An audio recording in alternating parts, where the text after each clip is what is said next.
The stream is live, and here we are in. I can't even say that I'm in Glastonbury because it's not. All the time you get someone interrupting, that's how it goes, without script. That's what happens in the Southern Hemisphere. There's a delay to the Northern Hemisphere. Boom, boom. There you go. Hey, welcome to Koala Town today, and it's the studios of Radio FM 88 Australia in Brisbane, Queensland. It's nice in winter. It's currently 28 degrees.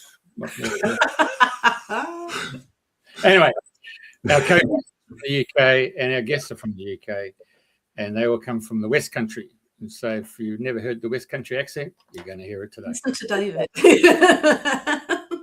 All right, without further ado, over to you, Priti Pauline.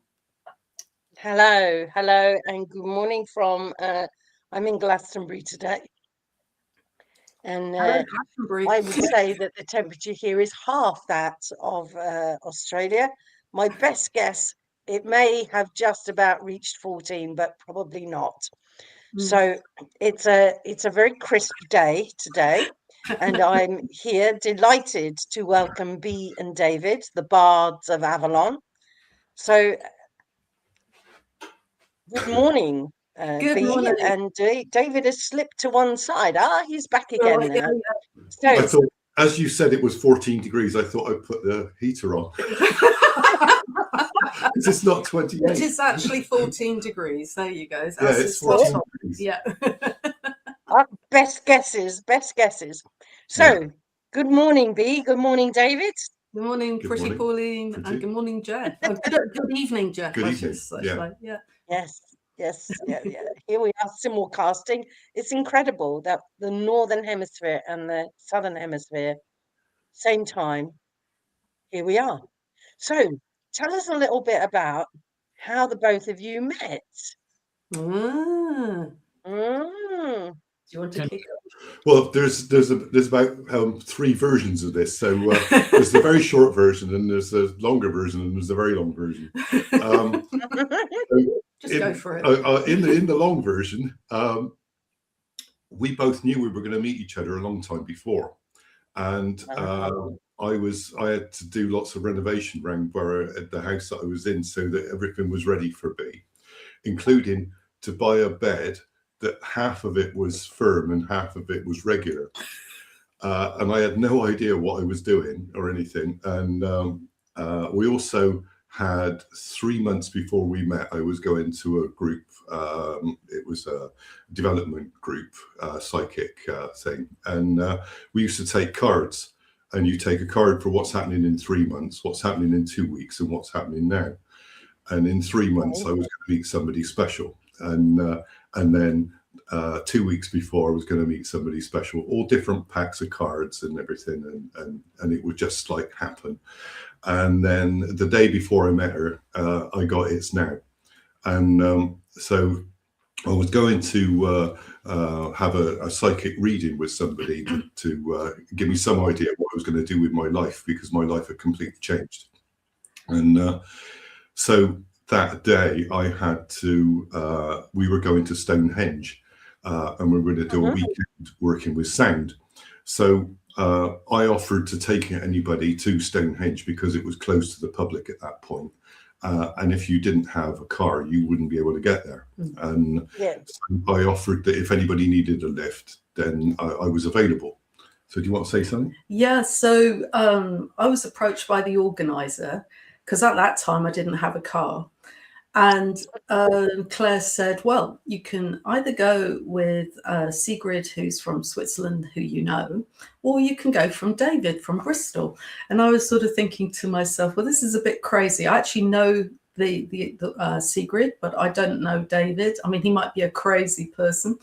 And but everything within me said, no, you have to go with David. So I rang him up, and he picked me up in the hub of the universe that is Basingstoke. So, do you want okay. Yeah. So perfect synchronicity. I arrived a half hour early and drove into the car park. I'd never been there before. I somehow drove straight there, all the way through Basingstoke, which is quite an interesting way to go. Yeah. And I turned the engine off, and 30 seconds later the phone rang, and she said, "Oh, the train's early. I'm just pulling in. Where are you?" And I said, "Well, I've just switched the engine off, so I'll come around and pick you up." So we drove to Stonehenge. We were actually doing sound in the middle with the Stones and stuff, because that was part of the event that we were at. And then we spent the whole weekend like more or less together the whole time. So B knew everybody, and I pretty well knew nobody. And there's Stonehenge from above. Yeah. So we were going around in the middle with the Stones. And it was all about connecting to the Stones through sound. Yes, sadly, you used to be able to get full access to. I was going to say, how long ago was that?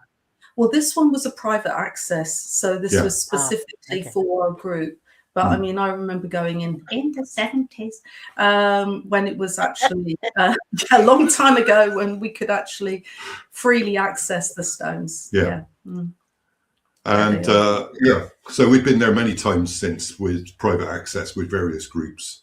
We've taken gongs in and all sorts of instruments and things. With the other people brought lots of that sort of thing. So we then went to Winchester for the weekend, and strangely enough, I took a long time to find any accommodation. I finally found this place. When I arrived, they said, "Everybody else has cancelled. You're the only person here, so we'll give you the biggest room." And it was the next morning I went to breakfast, and I said, "This place is really strange. There's all these like things on the wall and all sorts of stuff." And they said, "Yeah, it was a nunnery." So I meet my wife while I'm staying in a nunnery, so we spent things up, and we went on from there, really. So but it was an amazing weekend, and we had a great time. So I think that's fabulous. And so tell me, both of you were independently interested in sound and gongs, and so in a way it was a mutual interest that brought you together.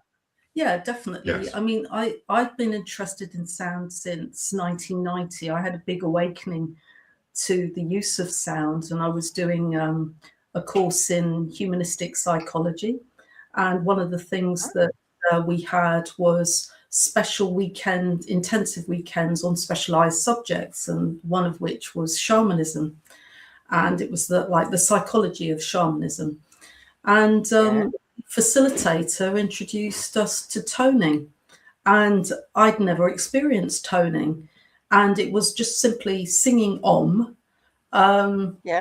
Just doing that for a few seconds, suddenly I felt like this huge cannonball had blasted through my heart, and I could literally feel a breeze coming through the whole of me, and I just started crying my eyes out. And it was only a few months later, having seen some other therapists, that I realized what a profound heart opening I'd had, and that the tone, I'd literally hit the resonant note of the walls that I'd built around my heart, basically. So I thought, crikey, if that's happened in just, less than a couple of minutes, this is something I need to explore in more depth. And at the time I was in a corporate job, but I always was interested in mind, body, spirit topics. And eventually I knew I had to give it all up. I had a senior job doing management training and consulting in financial services. And I knew I had to give it all up, gave my place up, partner up, everything. And I just got a ticket to America, where I studied sound healing did the course with Jonathan Goldman. And that's how I started my sound healing journey. Yeah. And David, what does yours look like? Yeah, I was quite a bit behind B because she started first.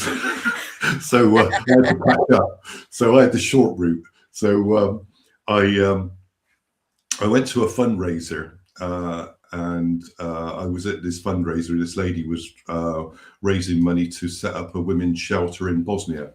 So that was like 2002, and they had various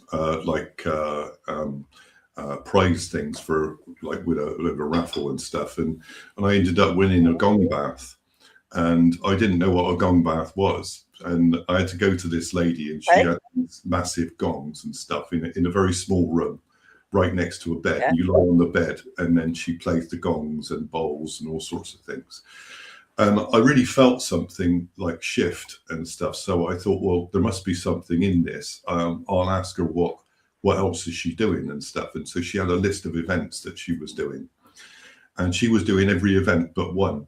And the one event that she wasn't doing was by this guy from Canada called Jaden Jewell. And I just ran my finger down and I said, that one, and because I had no clue what they all were anyway. And so I went to this event, which was the event that was run by the same man before the one before I met B. So I met a few people, and then that's when I decided to go and have a reading with him and find out what I was supposed to do with my life. Which didn't really give me a lot of clues, but he did give me some very interesting stories that I could tell that go on for hours, but I won't do any of that. So from that, literally, I was straight into working with sound in the way that they did, and most of it was working with your own voice. So you didn't use any instrument. It was all about your voice, and it wasn't a singing class or anything. It was about trying to get to your energy and working with other people's energy and stuff. It was a really interesting event, and we went on lots after that. And we've been all around the world with this guy. So we've been to Peru with him. We've been to India. We went to Dubai for a weekend workshop, which was absolutely bonkers, but it was really interesting. And we swam with the humpback whales with him for a week in the Bermuda Triangle. Yeah. So they make some interesting sounds. Oh, they certainly did. Oh, we had the most incredible experience there. And it's very weird because when you when you go out to sea there's no reference point. It's just sea, and you're just on these sandbanks, literally in the middle of nowhere. The only thing you have as a reference is an old rusting wreck of a ship that went down, and that's it. You have no other reference. And we had the most beautiful captain, Captain Jean, and he would go out each day with another captain, Stuart, split the boat up into two. We had two Zodiacs rubber dinghies, because to actually get up close to the whales, you want to make minimum noise as possible. I know it sounds contradictory given the noise they make, but you don't want to alarm them. And this is a sanctuary and a site of obviously special interest. And they observe the behaviours of the whales. This is where the mums come and have their calves in the spring. It's very, very special. And as you can imagine, a mum with a newborn, she'll either say, hey, come on in, see my newborn, or back off. And they really were, and we learned a lot about sound just from them, because they're incredible masters of energy. And we had so many profound experiences with them. And it was amazing because Jaden would tune in the night before, do a meditation to harmonize the group. And then we would go each day. Oh, yeah.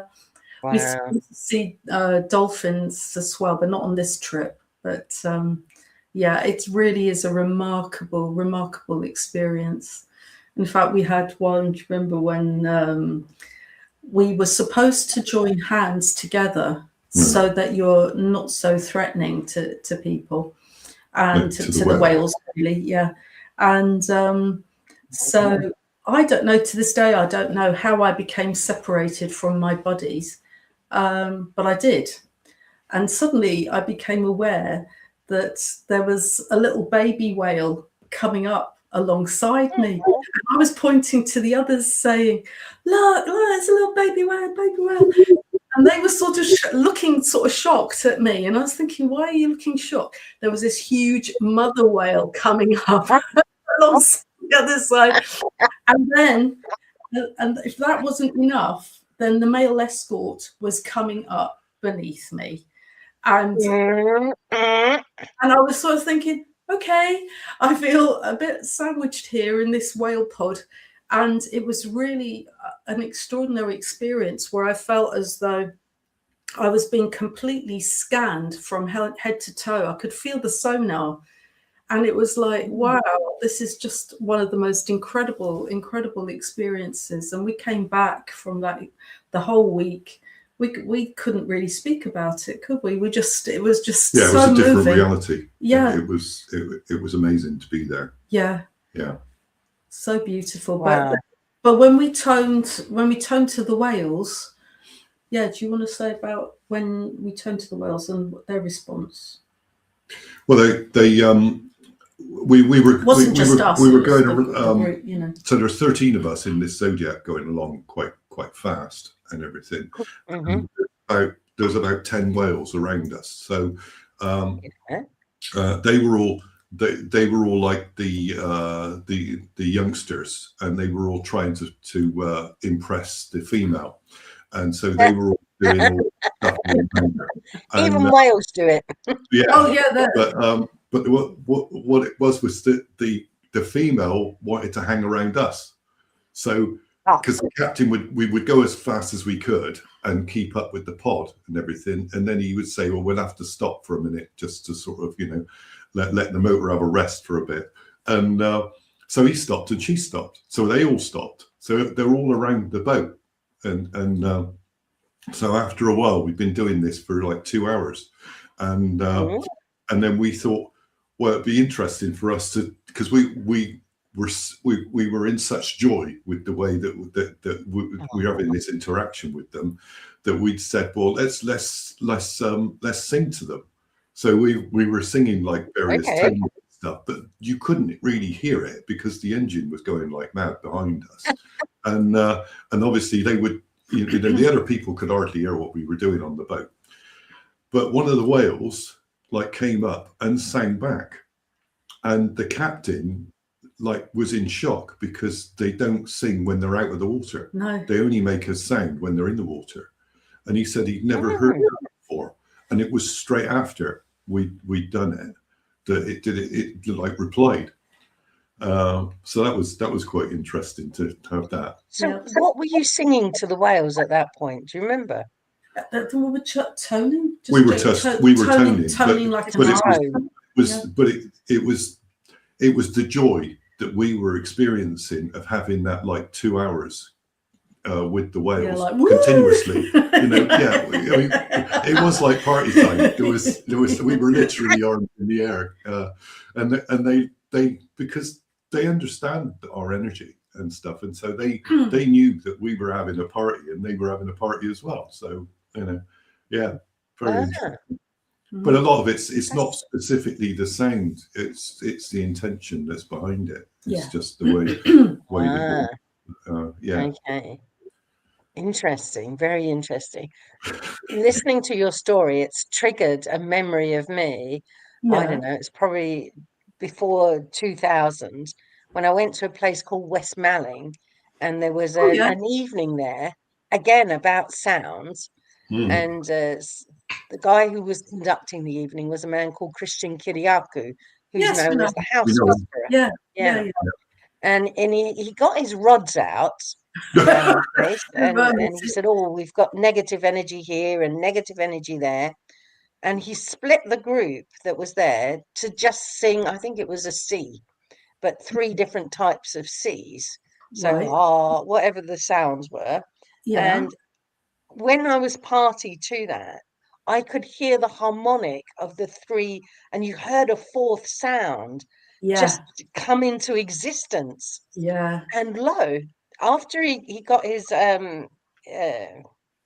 sticks out again, the energy had moved, and whatever Yes. he was experiencing as negative energy had dissipated.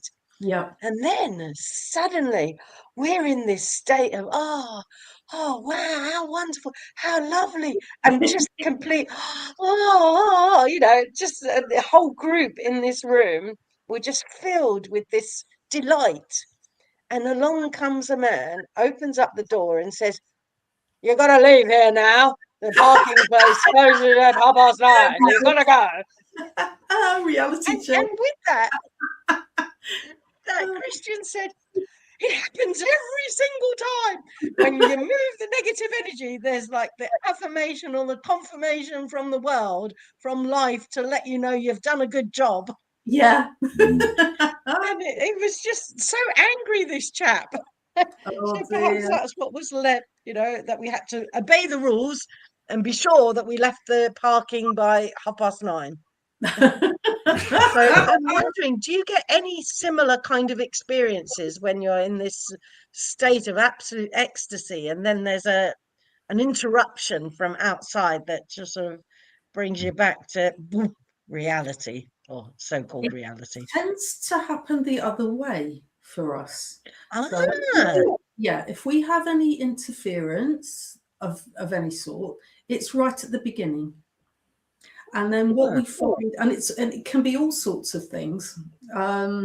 We've asked people to switch their mobiles off and they suddenly go off.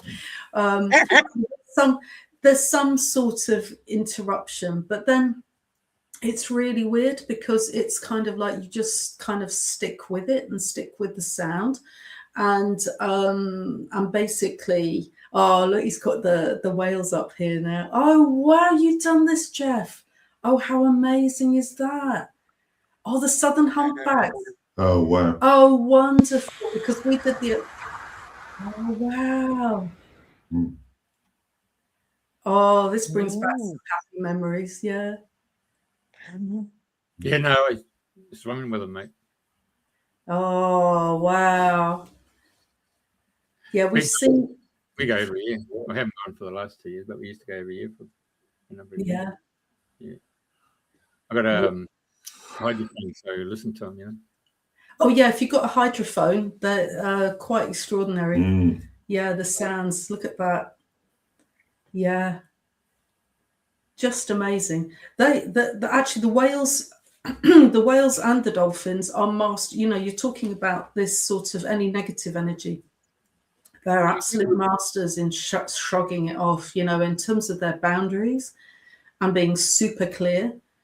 They're just amazing. It's like dolphins just sort of shake any negativity off. So in terms of your question, Pauline, we tend to experience it right at the beginning. And I suppose that could be seen as a bit of a tuning in. Yeah. Just to get rid of that doesn't need to be there. Yeah. I think so. We usually set the space as well. Yeah. So we'll set the space. The easiest one for us to do it, because obviously we work with sound, is I usually walk around with a gong. Yeah. Small. You can show the gong. So here we have the exhibit A. So this is I can't see you on the camera. There we are. Right. This is the gong. Here we are.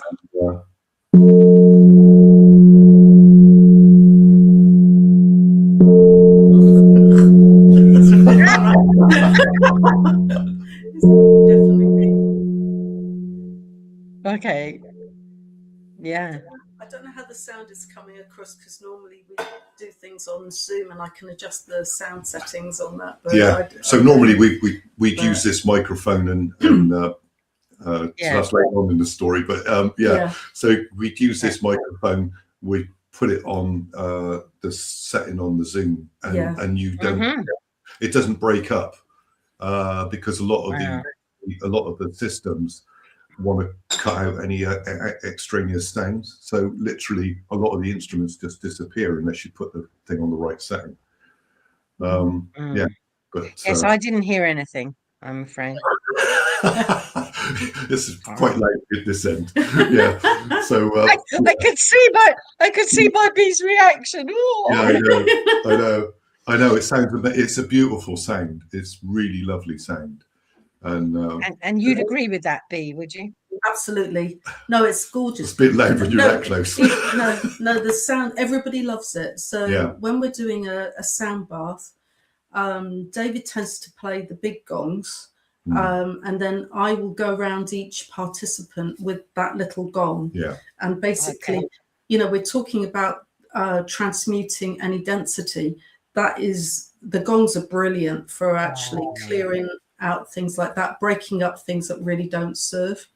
So we do that at the beginning. Yeah. Well, I must say, I absolutely love the language that you use there. Transmuting any density.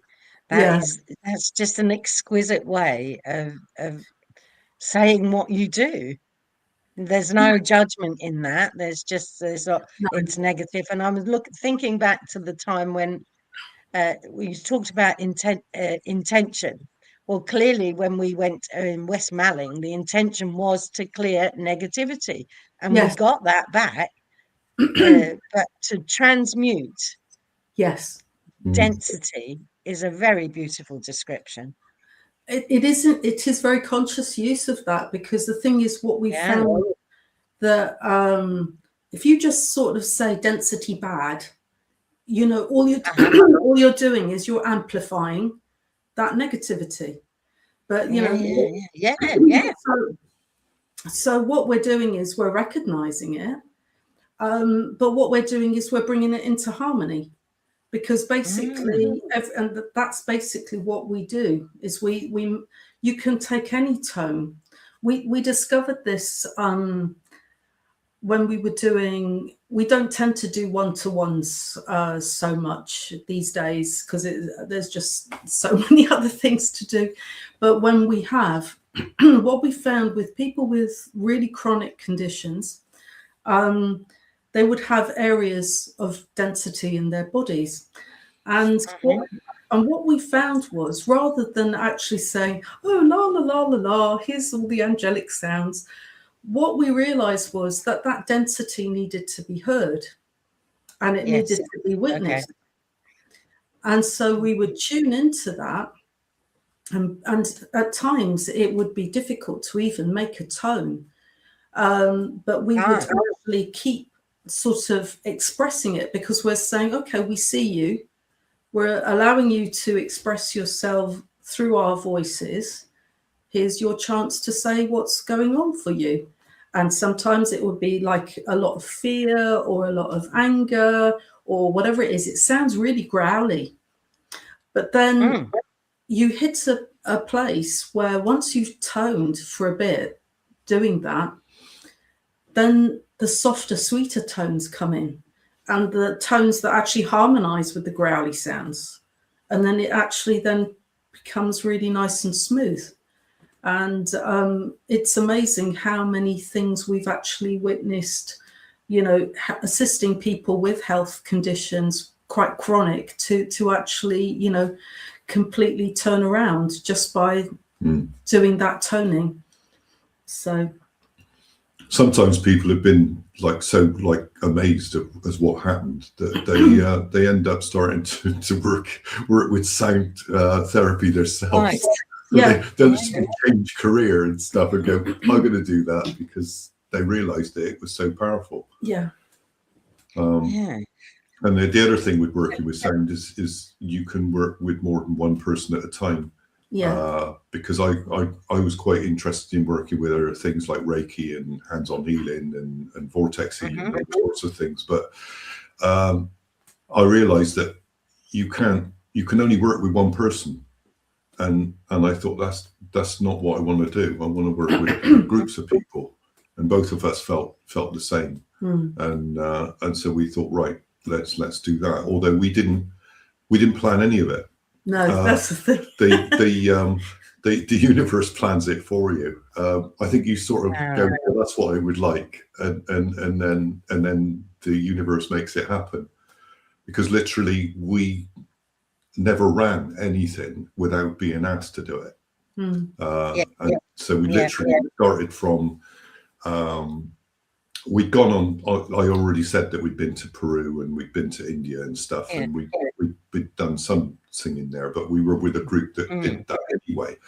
But we went to Israel, Egypt, and Jordan, and we were doing the tour of sacred sites and things. And as we were doing this tour, the leader would do like messages and stuff, or guidance and things from like what you describe, channeled messages really.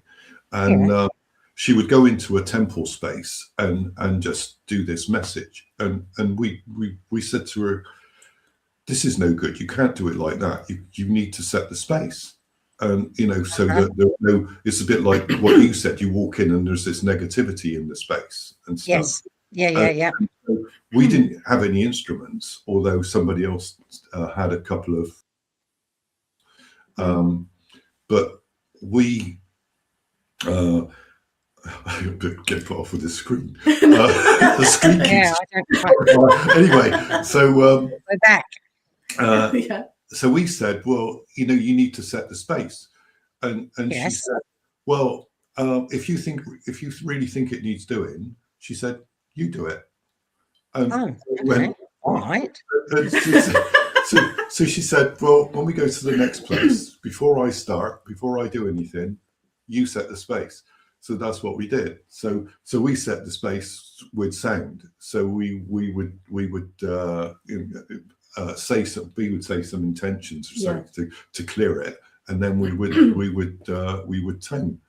And it turned out that obviously the universe had more things to play. So they got two people playing little singing bowls, and they went first. So they literally, because they're very high pitch, and they like cut through the energy of a space. And then this other guy was there, and he was from Ireland. His name was Tony, and he was about 6'5", and he was really big, and his voice was so deep that you couldn't believe it. You literally couldn't believe it. And he would just tone this really deep tone, and you'd be sort of there going, oh, and it was really loud as well. And it would like go through the whatever room you're in or whatever. And then we it almost like shook the walls. Yeah, it did. Yeah. And I get the picture. We would do the sound over the top, and everybody realized straight away that the whole space was completely different. It just felt your whole body was tingling. They were all like going, this is amazing. And so we would do it in different places, and because it was a long journey, and we did Egypt first, and we did it in the Great Pyramid, which they tried to throw us out for making sound, but that didn't happen. So then, but we went to the Shepherd's Fields where the shepherds saw the angel, and okay. And so we all stood in a circle, and they did the thing, and then Tony started toning, and then we did our bit, and people were filming it and stuff, and they were saying that they'd never experienced anything like it. And so we said, well, we're just doing what we've been, because it was all part of the way we did stuff with Jade and Jewel, and so it was just for us, it was just straightforward and easy and things, and our voices are very compatible, and the thing is, because it's toning, there's no script, there's no song or anything, and every time it's different, and so unless it's an actual song, I mean, that's different, but what we're doing is connecting, we're feeling the energy, and then we're toning it, but we sing exactly the same thing at the same time, but there's no plan. We didn't do it. We didn't sort of go, well, let's do this and stuff. And people would come up to us and say, how long did you practice that? And we say, we've never done it before. And they'd say, no, you must have practiced. We say no. And so when we got back after that journey, we went to this friend's house who was running a Reiki group. Yeah. She said, so did you have a nice holiday and stuff? And she was listening to Tom Kenyon, who's very well known in the circles of working with the vocal sound, and he would connect to beings off planet and things and stuff, and she listened to him, and we said, well, we've been doing something like that, and I had a recording on a little MP3 player thing or something, and I said, listen to this. So she put it, I think it was on headphones or something. She listened to it and she said, well, that sounds like more energetic to me than what Tom Kenyon does, but Tom Kenyon's like world famous, like, and she said, right, you're running a workshop. And we went, what? And I don't at that time I would not speak in public at all. I was so very shy. I never said a word. And I was like, you've got to be joking. We're not, because she had, like, she said, well, I'll get about 15 people to come or something like that. In fact, we asked you to watch our 10 years of adventures little video. Watch it, yeah. And there's a picture of the group. Beautiful pictorial video, I suppose, wasn't it? It's great. Yeah. So I made that. Yeah. And so that was the first group that we ever worked with, but I pretty well never spoke the whole time to the group. So you have been transformed. Yeah. Yeah. So and that was the first one. And then she said, right, I want to do another one. I'll do another one. And all we were doing was using our voices. We had no instruments at all. And then gradually it was quite funny, because we went to Avebury at one point, and the person who was running this group said, right, I know that you want to do something with sound for a few minutes, and I'll bring you in like halfway through. So they had like about 12 gongs there, planetary gongs and stuff, which were all linked. They carried the vibration of the planet. So what they were going to do was like do virtually an astrology reading for that day, because it was a special day anyway, and we were at Avebury. And so there's about 60, 70 people there, and they're all feeling all the energies of the planets through these gongs and stuff, and they had a crystal bowl and all sorts of things like that. And I was going, thank God we don't have to do any of that. And so then they said, right, you're up next. And we'd already spoken to this guy who was in the front row, who had brought a load of gongs with him. And we'd asked him if he wanted to sell a CD that we'd produced. And he said, oh, no, it's a waste of time. I'm not interested in selling CDs. Just leave it. And he had a big shop, that sold loads of instruments and stuff. Anyway, we tried to give him a copy, and he said, I don't want one. And so we stand right in the front row watching us, and we started to sing the energies of the day, and his face was like in shock, and as soon as we finished, he got up and he walked straight to the back, and I thought, God, I wonder what's up with him, and he bought our CD. he wouldn't take it off us. He refused to touch it. And I said, oh, it was all right then. He said, oh, that was extraordinary. Yeah. So all these things just link together in various ways. Life is very funny, isn't it? You know Tim Wheater by any chance? Sorry, Jeff, could you repeat that? Tim Wheater? Yes, we know Tim. Yeah, Tim. Yeah, we've been on the same. We were at the Paradigm Shift Roadshow together. Yeah, we did a 2-day event. Sure.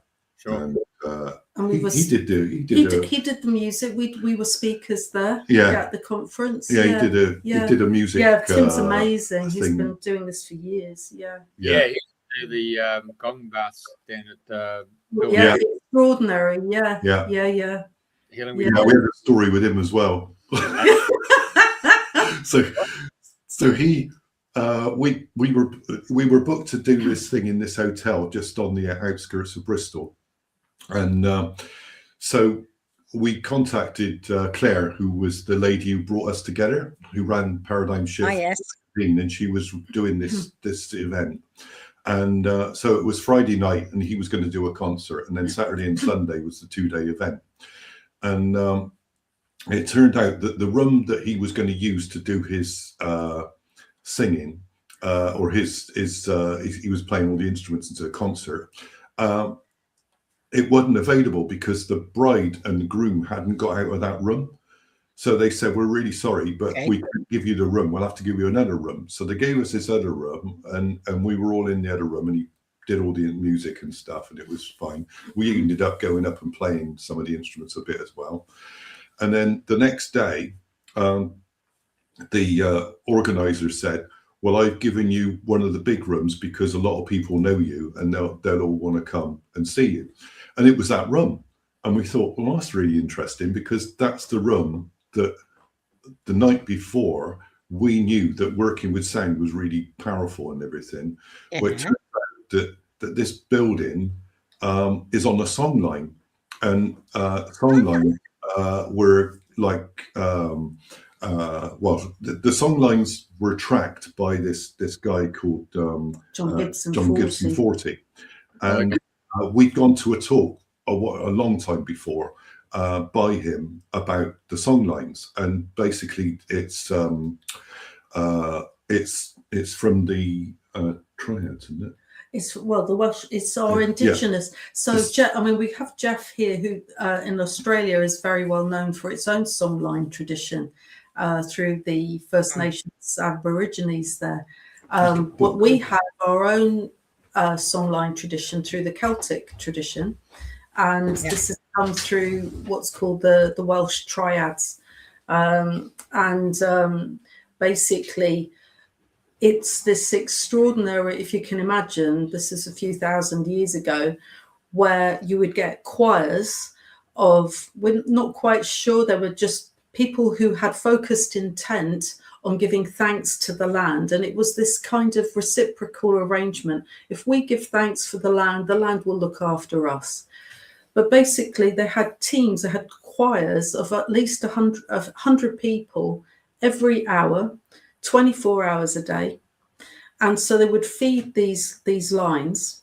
And there were 3 key points. One was Amesbury, which was just south of Stonehenge. Another one, Llantwit Major, which is in Wales. And the other one is Glastonbury Abbey. And so they had triangulation going on, these 3 main sites.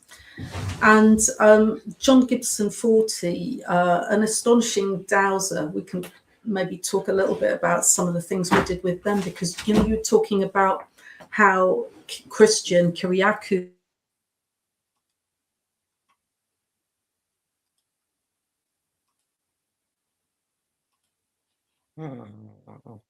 Right.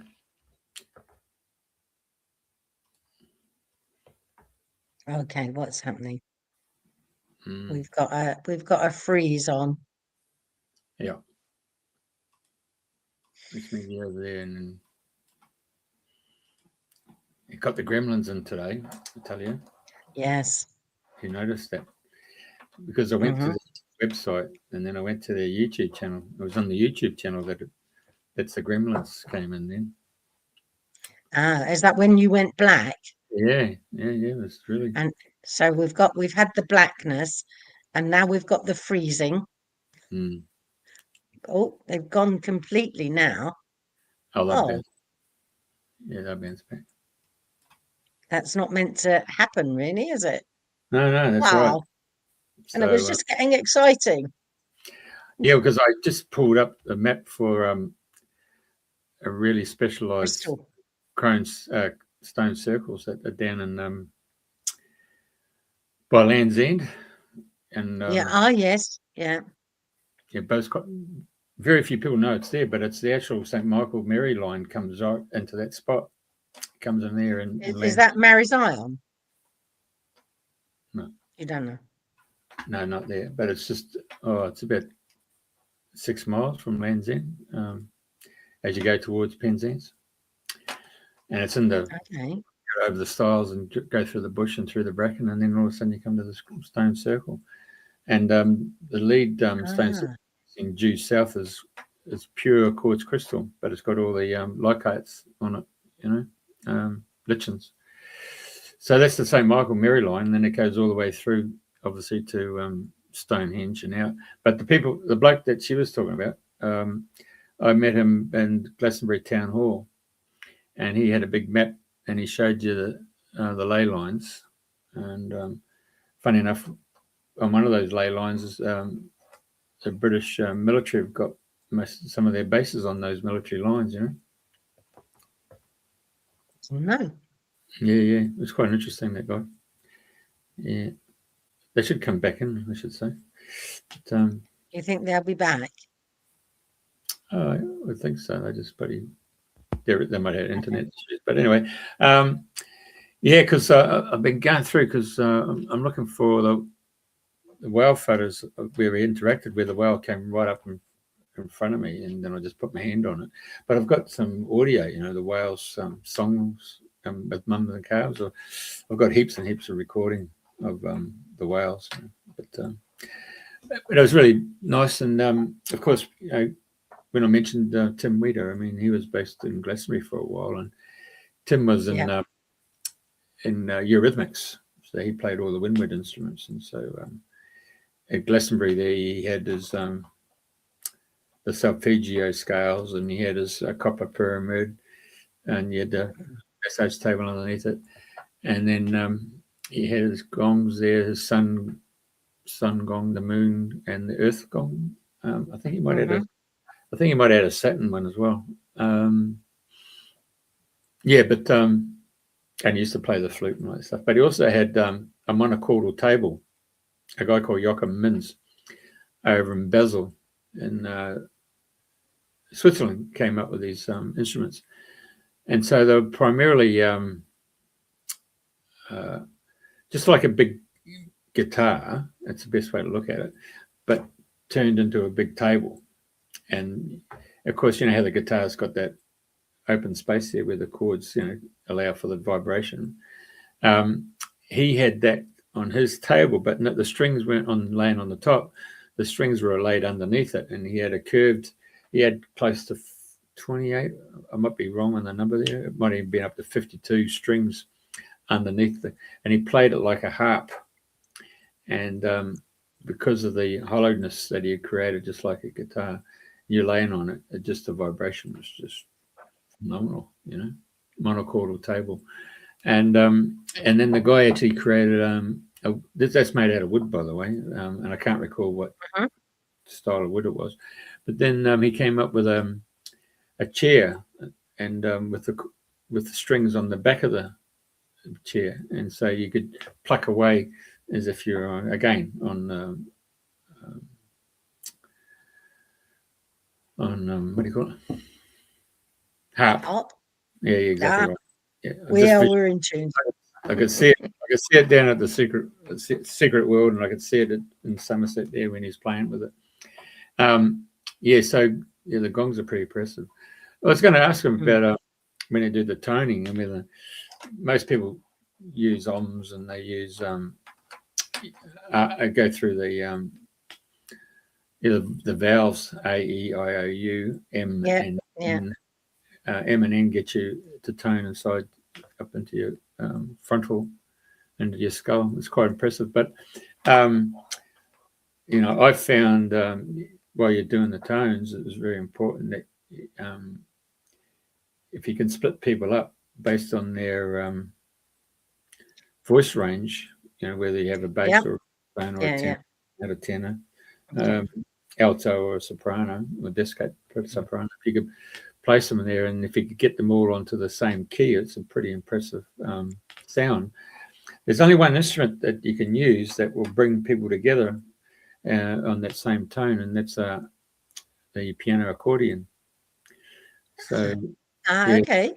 Yeah, so that you can use your four fingers and your thumb, and you can actually, and the other hand, and you can actually compress on the key of E, for example. So you're hitting each one of the keys of E is in the different octaves, and so whatever voice range you're at, you can actually hear it, and then you can get onto it. Well, I've got a WhatsApp message from them to say that the Wi-Fi had gone down for B and David, but they're still trying, and they're still trying to bring their connection back up. So I think we'll have a little bit of faith, and it will come to pass. Oh, sure. That is, if they go on WhatsApp, then obviously got internet, so they can perhaps use what's the word, hotspot from their phone. I don't quite know how they'll muster it, but they're doing it at the moment, and we'll go back to them when they come. Yeah. So there was. Go on. I was going to say there was a time many years ago when I worked. The little bit of work I did with sound was in an anechoic chamber, where it's full of wedges from all 6 sides, top, bottom, all 4 walls, and it's got a suspended floor in it, and you could test the responses of microphones and just and that was very interesting. If you spent much time in there, we must have cleared something. Okay, you're there. I can't hear them. Here we are. I can hear you. Speaker. Here we go. One of the things in the anechoic chamber is that you could start to hear your own body and the noises that your body made when there's no echo around. And that's a very interesting experience if you can get into an anechoic chamber. I don't suppose there's too many of them in the whole of England. Are you back with us now? Can you hear us? Yeah. And David? I don't know what happened there. Well, we had a little bit of density and interference, I imagine. Oh no, it's after we said we should never have said. Oh, we never get it in the. Yeah, we should. Only happens at the beginning. The universe is having a laugh. Anyway, so we have to. I pulled the plug out of the internet to get it back. Yeah. Right. So where was I? Oh yeah. We're talking about the perpetual. Carry on. Perpetual choirs. Yeah. So yes, choirs on the triangle. There's the string lines. Mm-hmm. Yeah, and so we went to this talk, and he spent 3.5 years dowsing this 10-pointed decagon. So it's around the outside, and the white-leafed oak in Malvern, isn't it? Yeah. In Malvern Hills is at the centre, and all these 10 lines go out, but none of them are straight. They all go through churches and things like that because they're all activated by sound. And so we were like absolutely fascinated, went straight up to him and said, look, we've got to go and visit all these places. So we went to all various places with him. And anyway, we're doing this other event now. And I got this feeling I had to go and check the map that he'd done. So he'd drawn up this map covering like 140 miles across. If I can get it on the screen. So that's an idea of what he mapped. Wow. Wow. That's quite something. It is, yeah. So that's why it's took him 3.5 years. Spider webby. Yes, it is, yeah. So he wrote 2 books about it in the end. But, So, so anyway, when I checked the map and I went right into the map, it goes through Bristol, and there's other things that had happened in Bristol connected to that. We actually lived on the line, surprisingly. Well, not surprisingly, as the case may be. But, your dad knew. Your dad and my mum knew. My mum knew. My dad never had a clue. Yeah. So and she didn't want to leave, and all. There's a lot going on with that. Anyway, so I knew 3 days before the event that the hotel was on the line, and when we did this sound event on the Friday, we intended that all of the sound that we were making was going into this song line that was like lights up the grid basically. So the next morning we were going to be doing 3 talks during the day, but we wanted the morning one was the important one, the 11, because it was 11:11. And so we were doing the talk, and the period it would be going on would include 11 and 11:11 on the 11:11. And Yes, so good idea. we wanted Claire to come to that because Claire was the one who set the whole thing up. And she couldn't make it. She came to the next talk. But when it got to 11 o'clock, we said to the whole group, we showed them the stuff, and the point was that the energy goes through the hotel. And we said, we all want to make sound, all of us. So we all sang together, I think it was, Yes.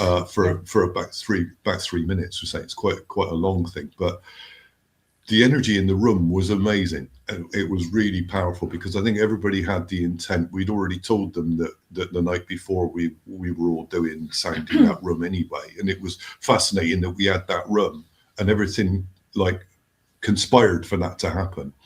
Anyway, when she came in and saw it, she was in total shock because she'd been trying to get a hotel in a different city for this event and couldn't get it. And then she followed her guidance and said it was Bristol, and the only hotel that was available that would have Friday night for a room and Saturday night, Saturday and Sunday, the whole like venue, because we had like lots of rooms. There was a lot of speakers there, and that was the only one available. Yeah. And she didn't know why she was there. And it was a totally illogical choice. She lived in the Fareham, Guildford area, and ideally would have wanted something in the home counties, really, rather than coming all the way over to the southwest. Yeah. So, it was obviously meant to be. But that's where we saw. So there's a great big organizer in the sky that knows a whole lot more than we do. Oh, definitely. Yeah. Yeah, and lined the whole thing up. Yeah. And if I hadn't have followed the guidance and checked, I would never have known. No. And we would never have done a talk on that. But it was very powerful. And she wrote about it. She published it in the magazine in the next issue, and all about the song lines and John Gibson 40 and stuff. Yeah. Yeah. Well, that certainly intrigued me and triggered my curiosity to find out a bit more afterwards. Yeah. Tell me, how did you come to call yourselves the Bards of Avalon? Right. Yeah, that's a good one. Yeah. Okay, so right, I knew that because I used to work for the government, and we'll move on from that. He got over that. I knew I was not supposed to be doing what I was doing, and somebody said to me, "You've been doing this job for a long time. Why don't you go for promotion?" I said, "I don't want to go for promotion because I'm not supposed to be here. I'm supposed to be doing other things." And I said, and I don't know where that came from. It just sort of came into my mind. And the woman said, "Good night." And she said, "What do you mean?" I said, "Well, I'm going to get made redundant, and they're going to. I'll use that money to do what I need to do for the rest of my life," type of thing. And she went, "Well, that's never going to happen." And she got really funny about it and everything. And I just sort of thought, well, forget about it. So only about 6 months later, only my job, which was I was a network of us all around the country.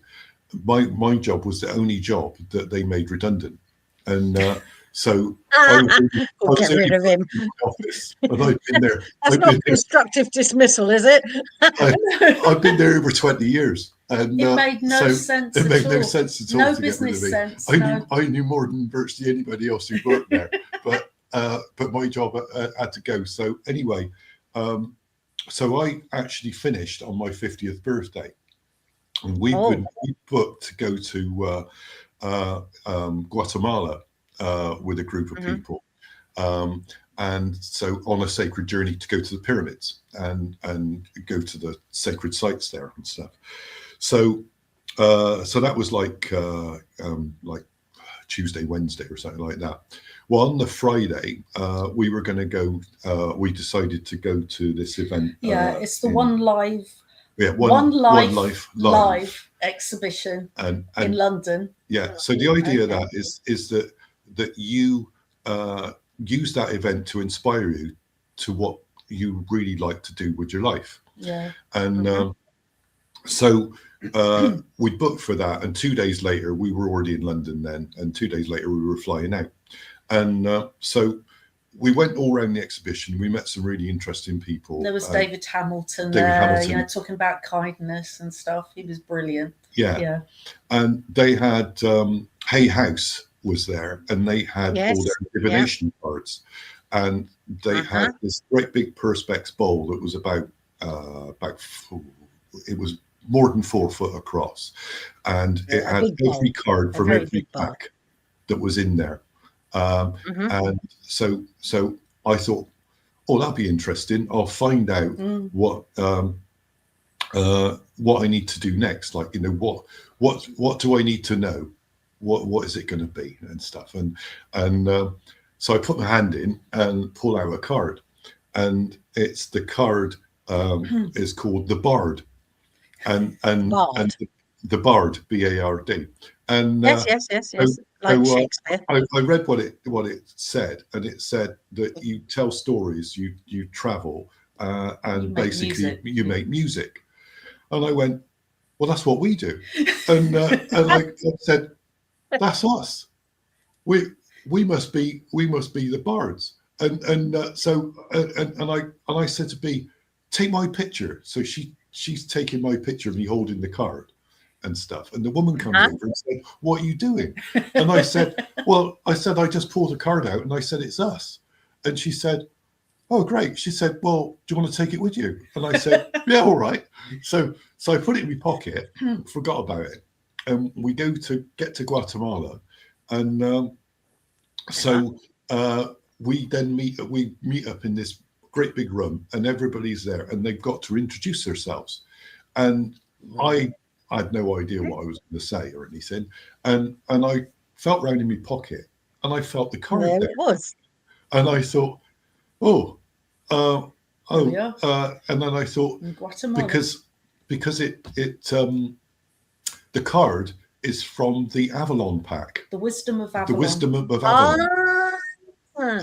By Colette Baron Cohen. Baron Reed, sorry. Yeah. And I get stuff wrong. And so anyway, moving on. Right. So I said, I pulled the card out, remembered it was the Avalon pack, and said, we're the Bards of Avalon, and forgot about it. And then months and months later, we were begged by people to do this recording and make an album and stuff. And I thought, well, I'll give it a go. So we went to these studios and stuff and said, right, we've been told we've got to make an album. And they said, right, okay. So how many songs have you got? And I said, well, we haven't got any songs. And they said, well, what instruments are you playing? And they said, well, we haven't got any instruments. And they said, well, do you know anything about what you're doing at all? And I said, well, not really. And they said, well, you can't hire in a studio because we're not interested. Just go away. And so we then months went by and nothing seemed happened. And then one of the people that was on that journey to Guatemala, she wanted to contact us. But the day before, the leader of the groups put out an email and said, does anybody want to do a house sit for me in America and look after nice idea. And my dogs. And we both went the same reaction as you. We went, wow, that'd be great. Sedona, here we come. Because at that point, neither of us had a job. Yeah. And so we said, well, that'd be brilliant. And then we said, well, hang on a minute, we got to fly over to America, which is going to got to buy tickets and everything and go. Then we'll probably have to hire a car, and then it's going to cost us quite a lot of money. We're not really earning anything. So I said, oh, that's not going to work. And so we said, well, we can't really do that. And then we said, well, brilliant idea. So that was like, say, Friday night. Saturday morning, phone goes, and it's another woman from that group. And she said, well, I've been guided to ring you. And I said, well, what for? She said, well, I want you to do a house sit. And I said, Who told you? You're going to do a house sit. she said, what do you mean? I said, well, only last night we decided that we'd like to do a house sit. And I said, and you ring us this morning and say, I want you to do a house sit. So anyway, we go and see her, and we got to look after a cat. Well, she was going to Peru for 3 months. And so she said, like, you just be there and look after the cat. So we've been there about like 2 weeks, and some energetic stuff needed clearing. And so I'll just leave it at that. Yeah. And then we get an email from somebody in Scotland who said, in the email, she said, right, I've been, I was guided, she played a harp and she taught herself. And she said, I've been guided to learn how to do recording. And so she said, I've done a course and stuff. And she said, I can now do recording. I've got the teacher that I went with said he would master anything that I produce. And she said, I got my own record label. She said, I've got all of the code stuff that you need and everything. I've got my own mobile studio with 2 microphones. And I, in the email, and said, I don't know what I'm supposed to do next. So to be reads it out to me and says, okay. So she phones her up and said, that we've been guided that we're supposed to make an album, and she thought it was brilliant and everything. So B checked the flights. It was £25 to fly to Stansted, and we said, well, we can pick Luton. We can pick you up at the airport. So she said, all right, I'll come. So that was like Wednesday or something, and so Friday she came. So she stayed with us for the weekend, and we were doing recordings in the kitchen of this house. And which are pictures of it. I should be in that 10 years of adventures thing, and so we do recording there and everything, and then we had to go off to they're in a video, so you can if you go down, you'll be able to see where to click on for the video. But it's 10 years of adventures. There it is, a decade of adventures. Yeah, there it is, decade of adventure. So it's in there. And so we had to then go to Scotland and stuff and do stuff up there because obviously we couldn't record an album in a weekend. And we've got this crazy idea. Wouldn't it be nice to record in Rosslyn Chapel? And we went.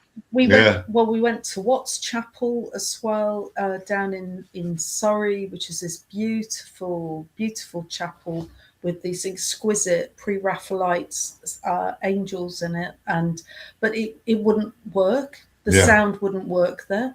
We went to Rosslyn. We managed to get private access to Rosslyn, which was incredible how that actually happened.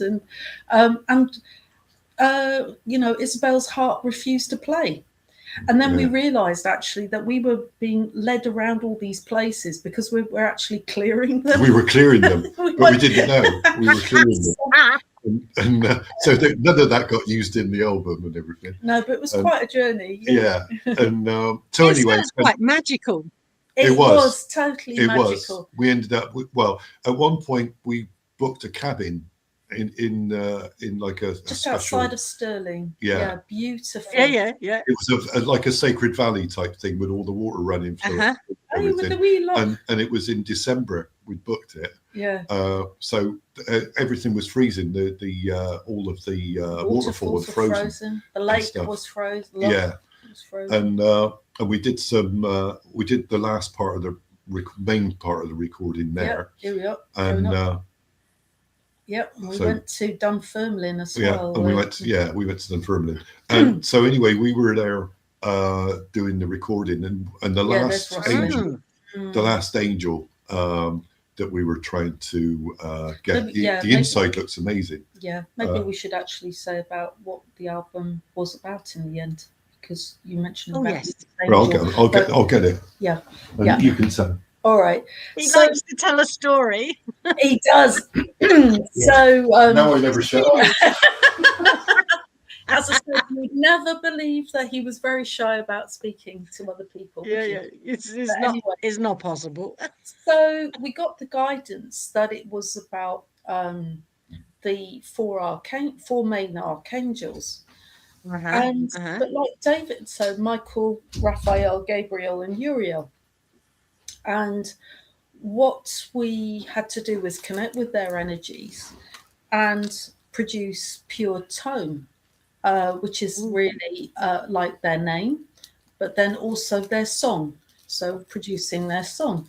And then David goes, well, that's all very well having four, but that's not going to That's not an album. That's not an album. So it's like 15 minutes. Okay. Yeah. All right. So then we thought, well, actually, what we should have are, although angels are androgynous, they in traditional angelology, they have it's a bit much this time of day, isn't it? They have a divine feminine counterpart, and we thought, well, wouldn't that be lovely to connect with the archangel, then connect with their divine feminine counterpart, and then have the two of them singing together. And so 12 now. And then I thought, oh yes, well that sounds more like an album. That sounds more like an album now. Yeah. So this is what we ended up with.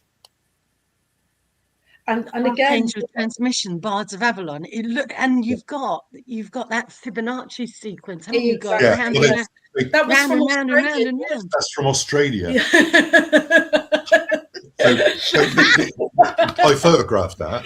So I did 118 photographs, and none of them were really good. That was the only one that was light. That's the one. It had to be sunset. The sun was setting, and it was on my black velvet trousers, I think. In the end, I think.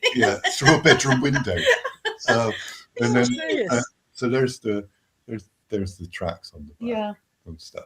So my goodness. Yeah. That sounds exquisite. And is it available? Can we still buy it online or anything? Yeah, you can download it. Or you can actually get it. I can bring you a physical copy. Yes, we can bring you a physical one if you still have a CD player. I like the physical. Yeah. There's some other ones. So then we said, right, we got loads of things there. We've done it. Download. And then we said, well, we've got to then make a cover. So they told me to photograph this shell. So I did that, and then we needed a name, and we were coming up with all these various exotic names and everything. And then give us the most exotic you came out with. Yeah, and I don't know. It was something to do with mantras. It was something to do with like the Sanskrit for the jewel of the heart or something like that. It was some mantra. And then we thought, well, actually, Sanskrit will put people off. So we wanted to. Well, I don't know what Bards of Avalon does, but anyway. But then we then sort of went, well, hang on a minute. We were given the name 6 months ago. Yeah. And they gave it to us. So literally physically handed it to me, so you can't sort of say, use something else. So that's why we used that name. We should also clarify that Avalon to us isn't just Glastonbury. That's one aspect of Avalon. And, if you go to Glastonbury, there's definitely the Avalonians and there's definitely the Glastonians. But no, this is much broader. This is about a time when humanity were very respectful to one another. It was a very creative time. So it's more about building this new society that we wish to live in. That is respectful. It's based on those ideas of integrity and things like that. So I just wanted to add that. Anyway, so back to the album. So I think that's it, isn't it? Well, the other interesting thing with this is, again, amazing because we're not trained musicians. I just got this thing in my head that I think, was it you thought we needed like a really nice track to both start the album? No, and we were and told end that the album? it starts. Basically, it starts with Archangel Michael, and it comes in like that. It's like so a powerful. It's like a sledgehammer. Yeah. So you can't Yes. can't come in with Archangel Michael. So we had to do an introduction, and they wanted to have an end. But we'd finished recording in Scotland at that point, and then we were talking to my nephew about it, and he said, "Well, he said I've got a recording studio," and he said, "Well, you know, why don't you come over?" And he said, "I'll have a go at doing whatever you want." So we did the first part, the introduction, which was fairly easy. But then we had to do the end, or the end, and he only had one mic. So whenever we do it, like literally, is the way I see it, and I could be completely wrong, but the way I see it is that the information comes from source, goes in there, and then as it comes out there, I get a connection, and I get it. So I know what she's going to do, but it's coming from there, right? But when we've only got one mic, so there's only one person singing. So we then were told the last track was all 8. And they all wanted to sing individually. Each one of them had a track. So you had 8 tracks. So we're in my nephew's lounge and stuff, and going, right, we got to do 8 tracks, and we're going to put them all together, and overlap, so each one they all like line up and stuff. So I said, well, I don't know what I'm doing, so you carry on. So B goes to the mic. It was really weird, because I was hearing this melody, and I was hearing this word Gloria, and it's like, the glory. Yes. This is what it was about, but it had to be Gloria. And I was getting all in my head, and I thought, because I'm not like my nephew. My nephew's brilliant. He's a musician. He's a musician. He's a lecturer in music. He can hear something for once, and he can perfectly reproduce it. I was sort of like hearing all these different melodies that all these different angels were telling me. And I'm thinking, I've got to get it out. I've got to get it out, because otherwise, if I don't, I'm going to lose it. And so I went up to the mic, and I just did one after the other. Boom, boom, boom, boom, boom. 5 tracks straight off. Wow. And I said, right, Dave, I'm off to make some tea. She's got to make the tea. Here's the mic. Here's the mic, your turn. It's your turn. But then Ben said to her, he said, that's how you do it. Just follow that. Yeah. He said, so what are you doing? Because he said, because when he laid them, one after another, because she didn't hear any of the tracks as she was doing it. She just did the track. And then he put them all together, and they all match perfectly. He said, where did you learn to do harmonies like that? I said, I just listened to the angels, So then she goes over to the mic, and I thought, oh God, how am I going to do this? So I ended up, because what happened is the first one comes in, the second one comes in, the third one comes in. Had a sore throat, so they all got shorter and shorter. Yeah, they got a sore throat because I didn't want to do it. And so I had the last 3, which were the 3 shortest ones. So luckily I didn't have to do very much. I can't even remember how I did it, but it works. It works perfectly. So we got 8 tracks on the last one. And what a creative process. Brilliant. It's a brilliant process, yeah. And hilarious as well. It is. Well, yeah. And, so if anyone out there wants to do an album, go for it. Yeah. Just do it. Just do it. A Nike kind of album. So then we had to. So yeah. We had to come up. I understand too that you do work with not just with the sound, but with waters and the blessings of the water. Yeah. So can you tell us a little bit more about that aspect of your definitely, because life? So going back a long time ago, probably to the early 90s. Oh right, yeah. I sort of was working with people like Solara, the original Solara of 1111, And she was encouraging us to really connect with, it's again to do with angelic presence, but also in the times it's raising our consciousness, raising humanity's consciousness. Okay. And at that time, I found myself just wanting to tone to beautiful things in nature. And when I came across like rivers or streams, and they were just so beautiful, and I was just sort of like literally toning for joy. And then I noticed a subtle change, that if I did it for a certain length of time, then suddenly my voice would completely change. And then I'd realize that the water was actually singing through me. And I thought, whoa. And I thought, okay, the water wants to be expressed. And we found this a lot in our work, actually, that it could be, the land wants to have a voice. It could be all sorts of things, want to be heard, basically. So that's how it originally started with water. But then we found out about the work of Dr. Liliana Corridor. And she is an amazing, amazing woman. And I found out in 2004 that she was doing a course on water healing. And she's incredible intellect. She's got 5 different degrees in various water sciences. So she's got a really solid scientific background. She's also an astounding channel. So the thing is, but she definitely walks between the worlds. She's plugged in to the cosmos, but she's very much doing stuff down here as well. And so I said to David, I really want to do this because it'll be really useful, for our personal development and also going forwards. And basically where Liliana is coming from is that because we're comprised largely of water, we need to heal our waters.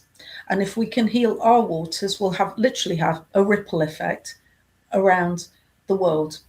And the other thing also happening probably just before actually 2004, I don't know how I found out, probably because in those days there was no internet, well, very limited internet. But I found out about Masaru Emoto's work, and I think probably in Kindred Spirit magazine, because that probably would have been the way I would have found out. Bottom line is, I got one of the first copies of his Messages of Water books in the country. Wow. And Okay. and I got this lovely, and I've still got it to this day, a little handwritten note from Mrs. Emoto saying, "Oh, thank you so much, for buying this book." And on one side is English, and the other side is Japanese. And I remember when I received it, because I thought I couldn't actually open the package because I could feel the energy, and I thought it's going to change my life. This book, it's going to change my life. Certainly, as soon as I opened it, and I thought, that's it. And it just blew me away. And as so many people now know about the impact of your words and your intentions on water, and how water actually feeds that back to you. And actually, the one that really hit me wasn't so much the beautiful crystals. It's the ones like they were the really ugly looking ones, like the things like "you make me sick," that kind of thing. Because I thought, oh my God, I had this sudden realization, all the negative self-talk, what am I doing to my water? By saying I'm not all right, I'm not perfect, I'm not okay, it's not okay to be me, all of those kind of negative messages. And so a light bulb went on. So anyway, I said to David, right, I'm going to do this course. But it clashed with one of the courses that David wanted to do. So do you want to pick it up from there? So yeah, because I've been doing vortex healing, which is run by this guy from America. And I'd done about 5 courses already, and I knew everybody, and we would just meet up. And we'd be together for like 5 days at a time and things like that.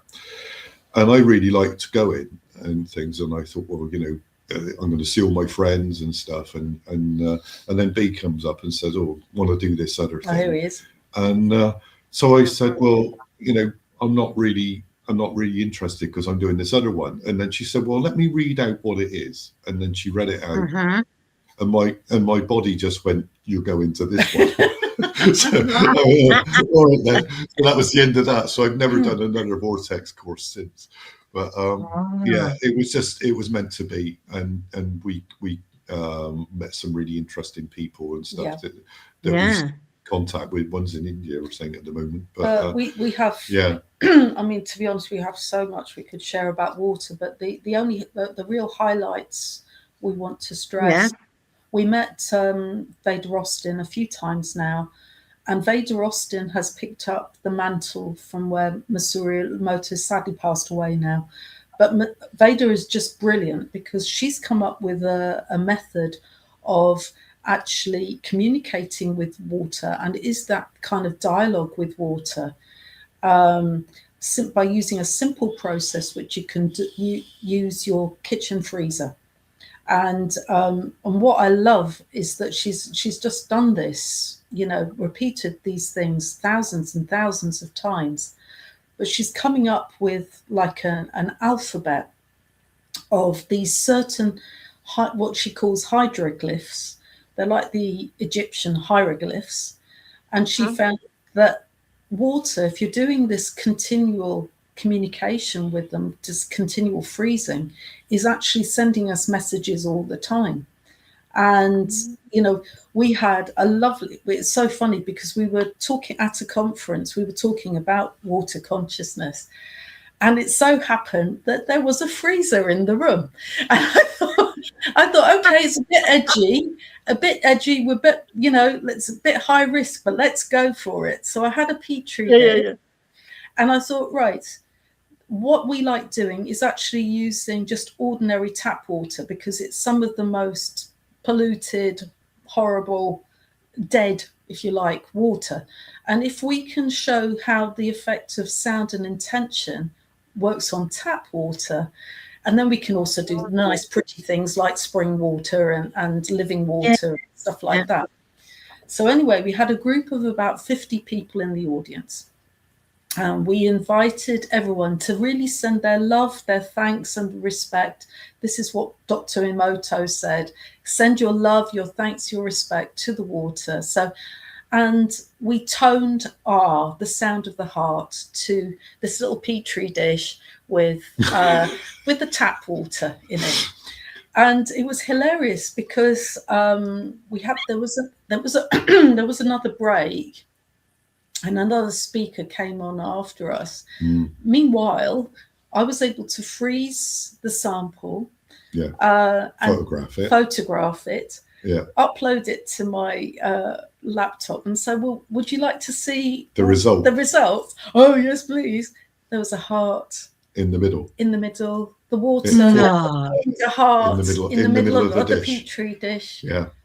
Wow.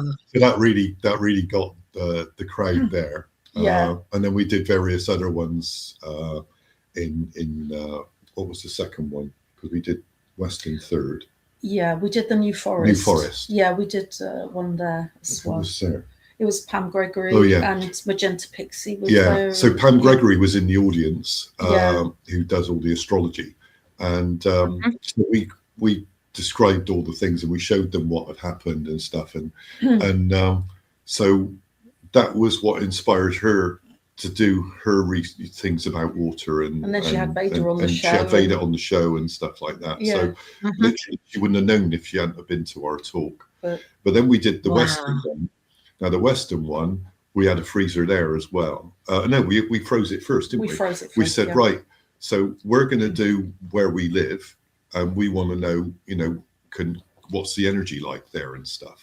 And so we had a postcard, picture of the tide in, and the not just pier. mud, not the mud. The tide was in, and underneath it said Western Supermare. So we put the Petri dish on the top for 30 seconds and then put it in the freezer. When we took it out, it had all these like symbols that were really positive symbols, weren't they, about you know, spirituality and stuff like that, which is all the symbols that she decoded. But in the middle, it said Weston-super-Mare. Yeah. So it was trying to write it. You'd literally almost transferred it. You could see from that the it was postcards to the petri dish. Yeah. Well, it's interesting because this show is called Dreaming the New Dream. And actually, this was, the symbols were dreaming a new dream and actually anchoring it.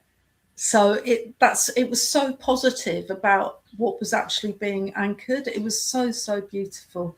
And then it was really funny because we got contacted by the mayor of Caen.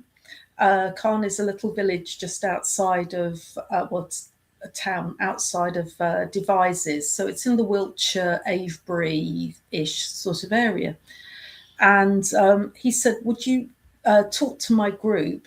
I have a Friends of the River Marden group. Would you do a Zoom talk about how to restore water? Because I'm very concerned about our river, the amount of sewage that's in it, and the way we disrespect our rivers. And so both of us were sort of reluctant to do so. We weren't because we're not like scientists. We're not environmental people. We can send our positive energy and we can raise awareness, but we can't guarantee that everything. I mean, Masaru Emoto managed to get some Buddhist monks to take some really filthy lake water and turn it into beautiful crystals, you know, after their chanting. But I can't guarantee, you know. Anyway, so but he persisted, and we sort of thought, okay, well we'll do it. Yeah, so we did it in the end, and so this is like a Wednesday night. Yeah. And then at the end we said, well, what, you know, is there anything else happening? And he said, oh yeah, we're going to do a river blessing on Friday. And we said, where's that? And it was Joyce's Pond. And we were booked to do sunrise bee ceremony at Avebury on the Saturday. We'd already booked accommodation, and we decided for no known reason to us to book 2 nights. And so we said, well, it's not far from where we're going anyway, and we're going to drive up on the Friday anyway. And we said, well, we can come. So we go to this river blessing, and was there 3 mayors there? Yes, there was 3 mayors. The mayor of Bath, yeah, the mayor of Malmesbury, and Robert, who's the mayor of Caen. Yeah. So they all had their full regalia. Well, one in particular had the full regalia with the, you know, the cornet and the magnificent red cape, but they all had their gold chains. Yeah. And then we had a vicar. We had various other people everybody from completely different backgrounds. Only thing that was that really put us together was that we were all really focused on what could we do for water. Yeah. So we did the event, and we said right after, it was really good. Yeah, everybody loved it.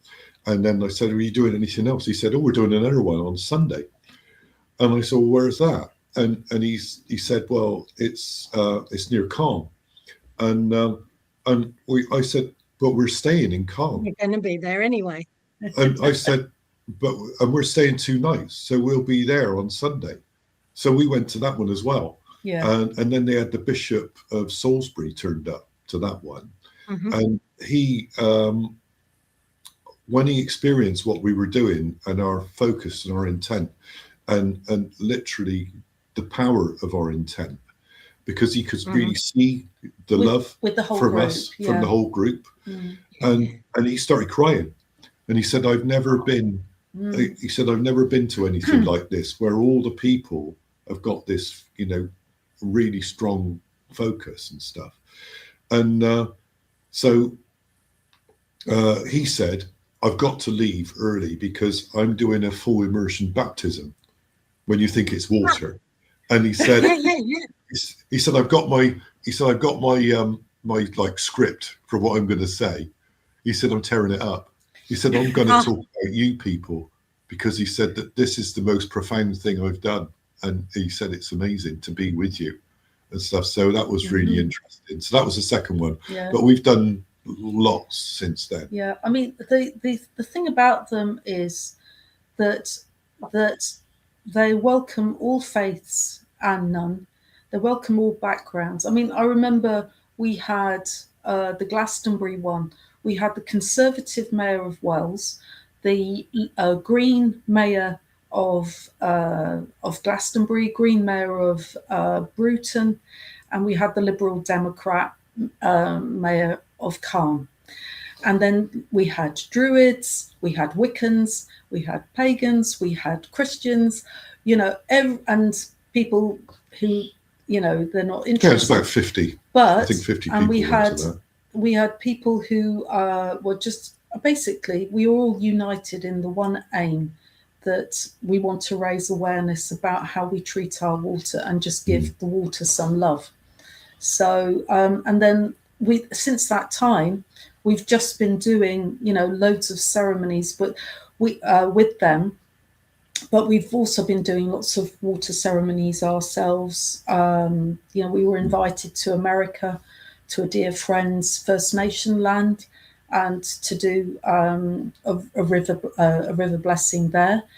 And that was very moving. And we had some of these elders singing us songs, so that, you know, and thanking us for coming all the way, sort of thing. And that was really moving. So yeah. So we've got we're going to, well, we won't be able to make the next one. They tend to do them around on the Celtic calendar.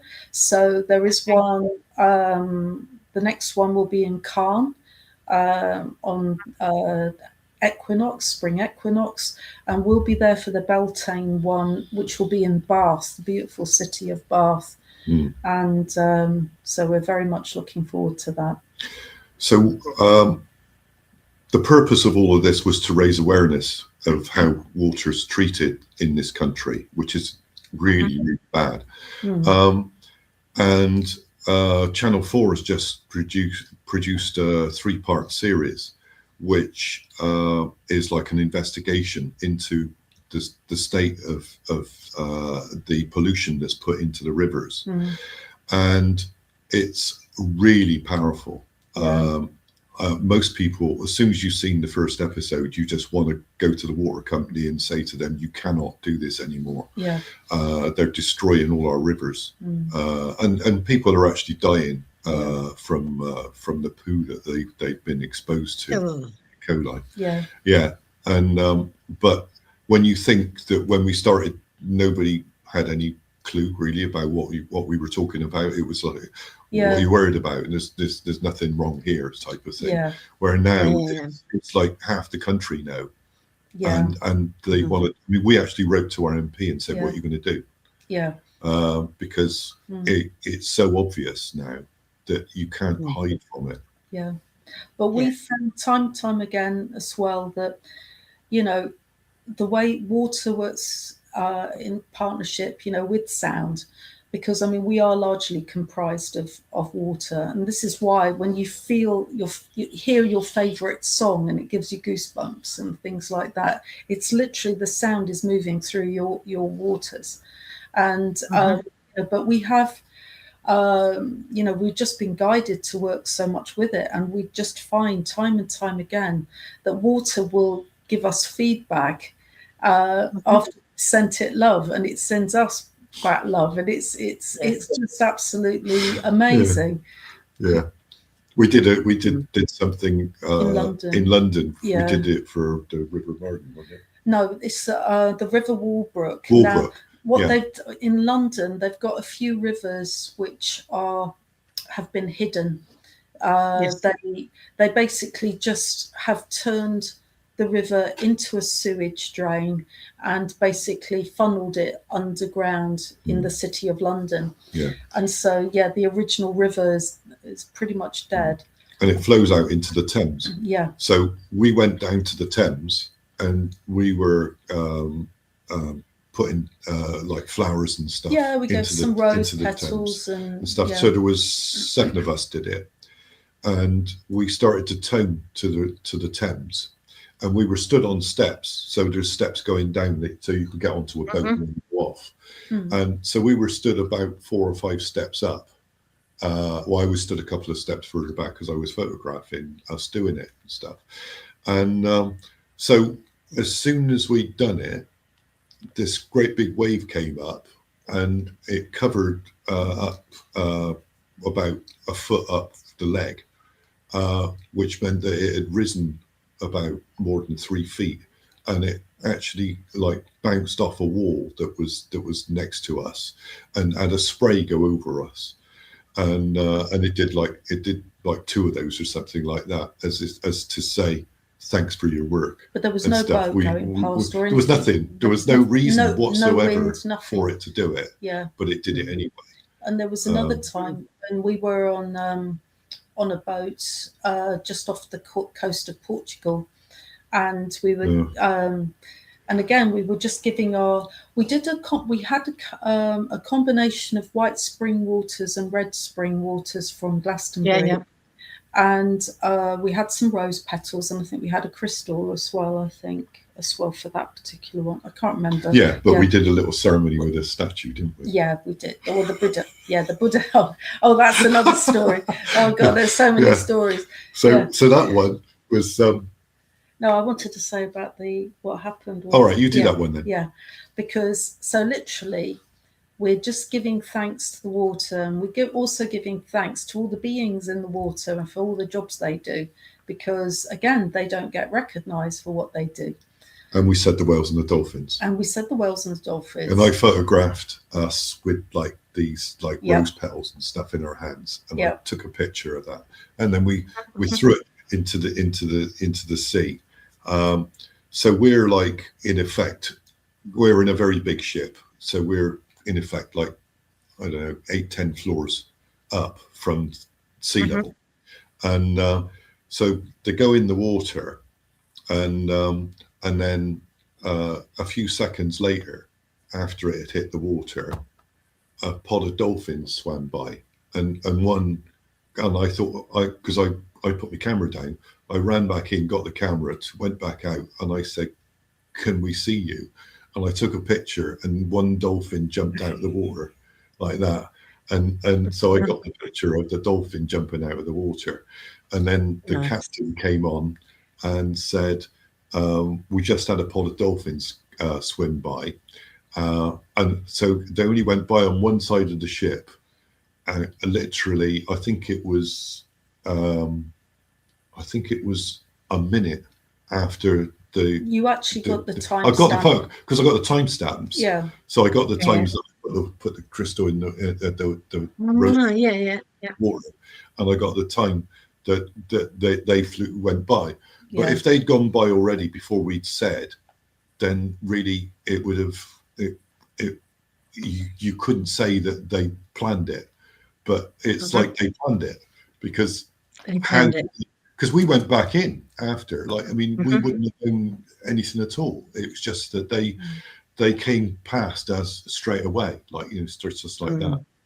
But the reason we were doing this in the first place was we went to meet a lady called Koala, who used to work with Liliana, who was back at the beginning of all this. So that was like 2003. We met Liliana.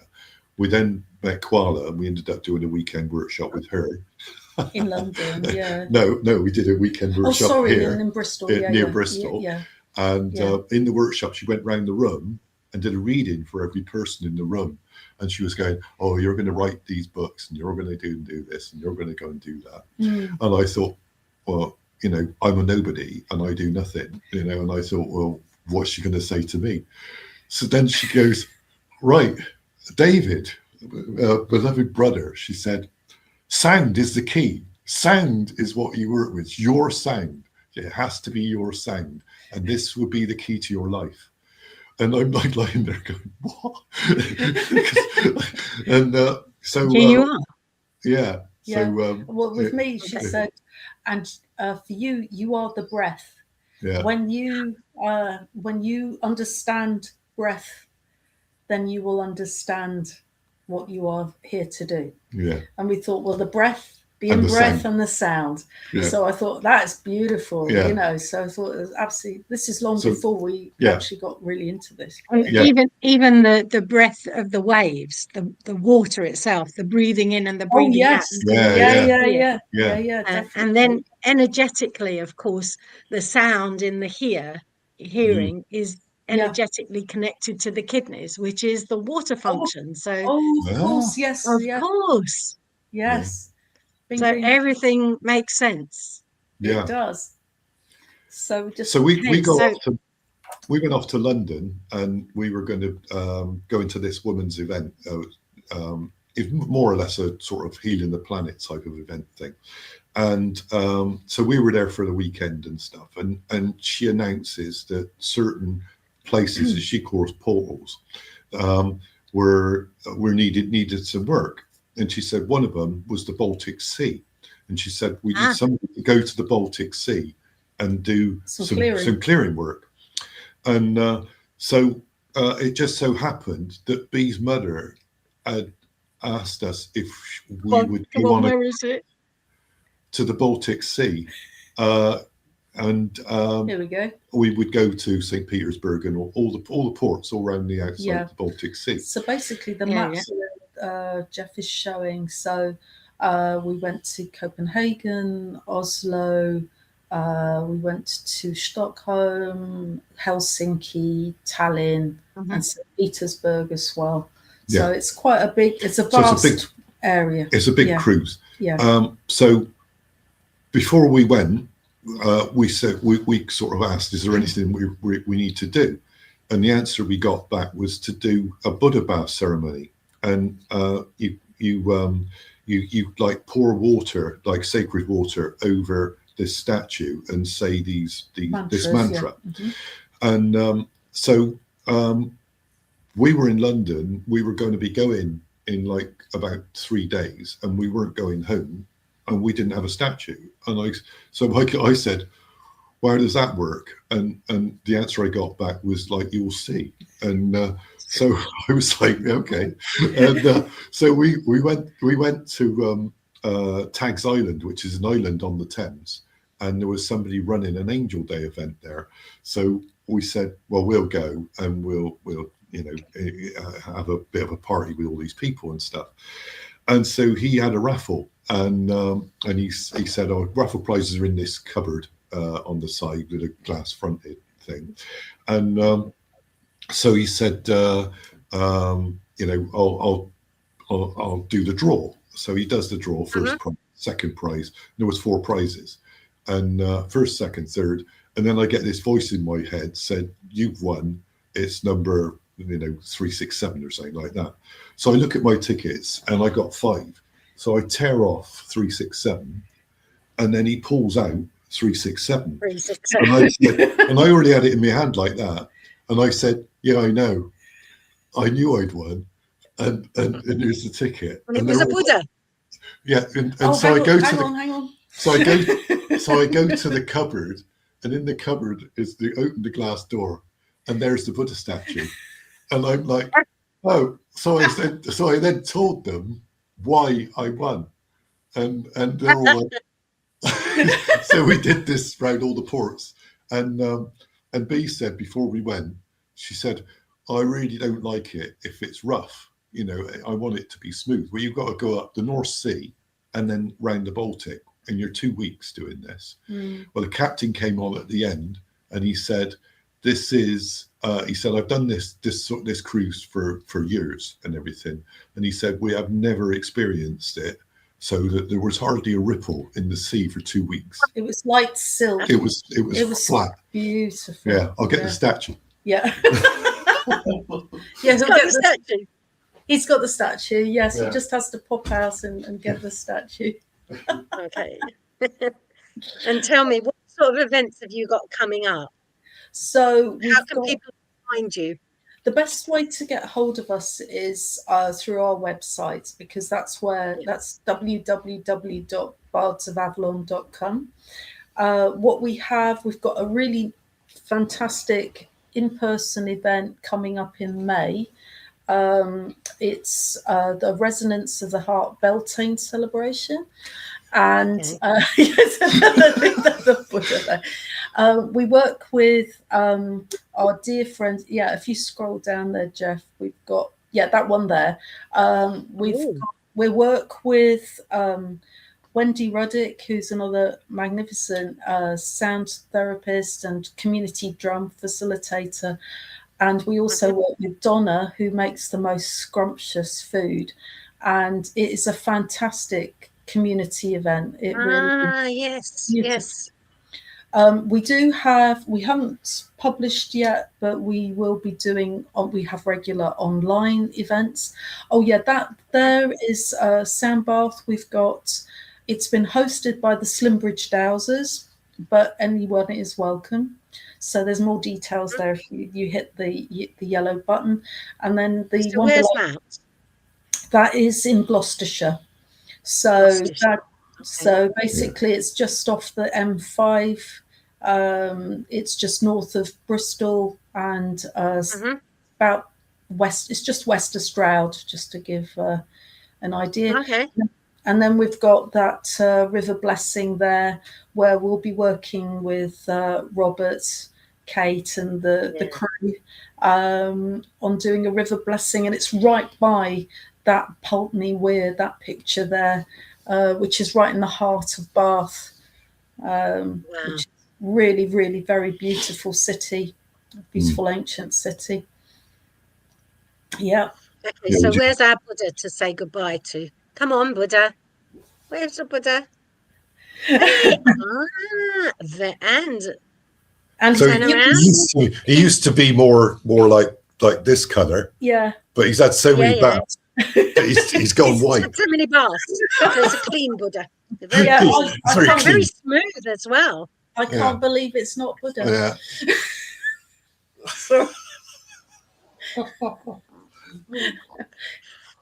There's a lot of our friends. We're a bit troublemakers, we're a bit cheeky, Well, I think that's a fabulous sentiment to end on. I can't believe it's not Buddha. It's an absolute delight to speak with you. And we had a nice little interruption to just prove that everything is live. Yes. And, yes. And it's lovely to hear your stories of the sound and the water and how everything came to pass. And what a tremendous 50th birthday present you gave yourself, David. Yeah, I know. Yeah, I know. The rest of your life. I've worked in normal corporate work since I was 50. Yeah. Nor has B. No, both of us literally came out of the system, and we managed to do. So it reminds me. I can't remember which famous English football manager said, "Well, it's football. It's a game of two halves." So really lovely to speak with you, and perhaps we can do it another time. Oh, that'd be wonderful. Thank you so much for inviting us. It's been hugely entertaining and very funny in so many ways. Thank you very, very much. We can do this. Back to you, Jeff. Yeah, thank you, Jeff. Thanks, Jeff. Yeah. Okay, so stay online. So while we go off, and then but like there's no red chair to flick you off. Like we're not the Graham Norton show. Yeah, not like our famous Graham Norton.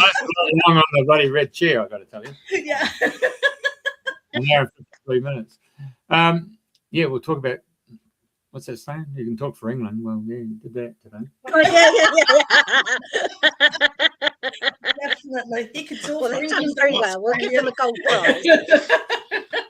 We're going to finish up. Thank you very much. Okay, folks, we're going back to our normal radio program, and we'll be back next Wednesday morning for our United States show, and then Thursday.